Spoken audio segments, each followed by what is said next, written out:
లడ్డూలో కల్తీ జరగలేదు, చంద్రబాబు అబద్ధం చెప్తున్నాడు, అందుకే పవన్ కళ్యాణ్ దీక్ష తీసుకున్నాడు అని చెప్పేసి అయితే రోజా వ్యాఖ్యలు ఇచ్చారు కదా, దాని గురించి. రోజా కిలాడి ముండ, రోజా కిలాడి ముండ, దాని మాట నమ్మకూడదు.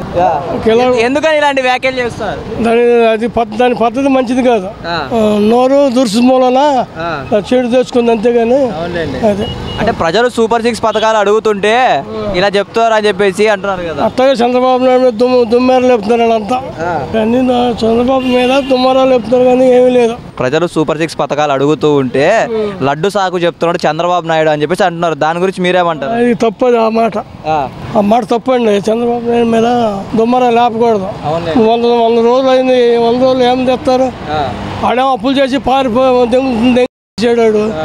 ఈ అప్పులను తీర్మాలని తీర్చి అన్ని చేసే మన తలపైన తోక్కొస్తుంది చంద్రబాబు నాయుడు. తిరుమల తిరుపతి దేవస్థానంలో లడ్డు ప్రసాదంలో జంతువుల మాంసం కలిసి అది చర్య తీసుకోవాల్సిందే, గట్టిగా లడ్డు గురించి చర్య తీసుకోవాల్సిందే.